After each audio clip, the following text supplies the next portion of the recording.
What's up guys, my name is Ace, and this morning we got a small update in Warzone, and this actually affected some of the weapon balancing and attachment balancing, and therefore in today's video we're just going to be quickly going through these details and showing you guys exactly what changed before and after. And kicking it right off here, there are two Cold War weapons that got their recoil nerfed. The first one was the Fara 83. This gun is incredibly accurate, especially after the Season 4 barrel buffs that also improve your accuracy. But just looking at the base gun to start it off with, we can see here there's definitely an increase to the magnitude of the recoil. There's definitely more of a jump after the first shot as well. But overall, I would still consider this to be a very accurate gun. So I don't think they completely destroyed the Fara 83's recoil or anything here. They just made it a little bit worse, a little bit more difficult to control. And don't worry, we will be looking at this with attachments a little bit later on because there were some other changes that apply to just the attachments. But yeah, that was the Fara 83. Now let's move on to the next one, and this is the C58.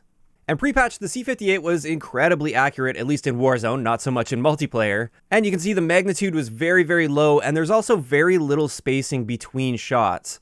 Whereas now, after the patch, the magnitude has increased fairly noticeably, and while there's still not very much horizontal recoil there, there's definitely a lot more vertical recoil with this post-patch. Now, vertical recoil is relatively easy to control and predict, so again, just like with the Fara, I still consider this to be a pretty accurate gun, and you're still going to be able to find success at longer ranges, especially with the right attachment combination on this.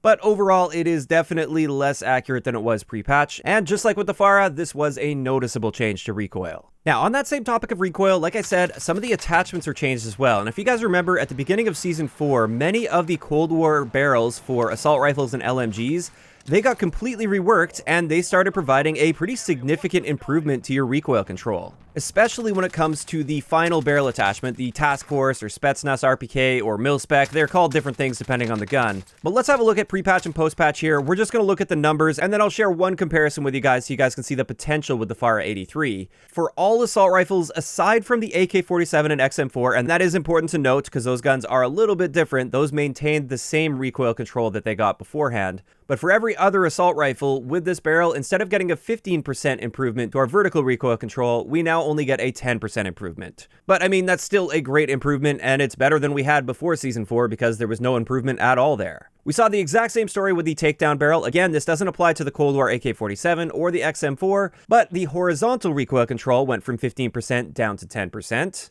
Then when it comes to the reinforced heavy or its equivalent, before this patch, we got a 7.5% improvement to vertical and horizontal recoil control, and that's been cut down to 5%.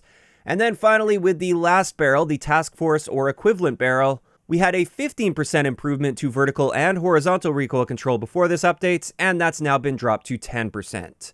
So overall, this is just a slight nerf across the board to these barrel attachments. When they buffed these, I think they took it just a little bit overboard, and therefore I actually agree with these changes. I think these are overall good changes for the health of the game, because after these Season 4 changes to the barrels that they made earlier, it basically made all Modern Warfare assault rifles completely irrelevant. Because now all of the Cold War guns, which tend to have a little bit better damage and time to kill, they now had the potential to be even more accurate than the Modern Warfare guns, so there was really not much reason to use a Modern Warfare gun over a Cold War gun.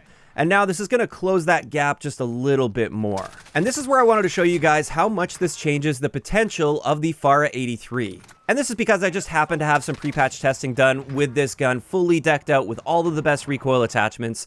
I'm actually using this particular setup here, which I know is overkill using the Spetsnaz grip on there, but this is the best recoil pattern you could possibly get. And pre-patch, there was basically no recoil at all. Like, the bullets are basically all touching each other. They just go up in a straight line. And to my knowledge, at least, this was actually the most accurate full auto gun that you could build in the entire game, or at least full auto assault rifle. And post-patch, you can see it is still incredibly accurate, incredibly easy to control with this same setup, but you'll notice that the magnitude is noticeably increased here. So these changes didn't nerf anything into the ground as far as I can tell so far, but they will make the Cold War assault rifles just that little bit less accurate, and it's going to require slightly more effort to control that recoil. I still think, especially in the case of the Fara 83 here, it is incredibly accurate and easy to control, just slightly less than before. And with that, there was just one other change I wanted to mention here, and this was to the nail gun. And with this, they just reduced its damage range by 39%, and that takes its damage range from 17 meters down to 10 meters. And this is actually the exact change that I asked for when I covered the nail gun in Warzone, because the nail gun has a ridiculously fast time to kill potential up close against 3 armor plates, and I just found that that range value was carried out a little too far to the point where it completely dominated all other SMGs up close. Now, this is a little bit more of a niche weapon. It's highly specialized. You still have a ridiculous time to kill potential up close, but now that only extends out to 10 meters instead of 17 meters.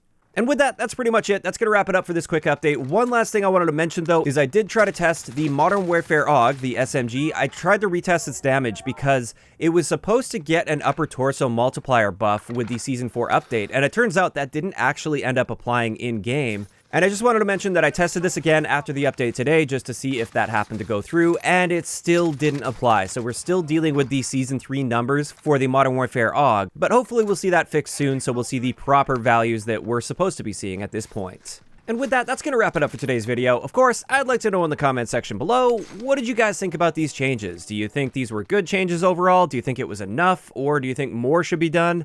Just let me know those thoughts in the comment section down below. If you enjoyed the video, a like rating is always appreciated. And don't forget to subscribe for more if you haven't already. I'll talk to you guys next time.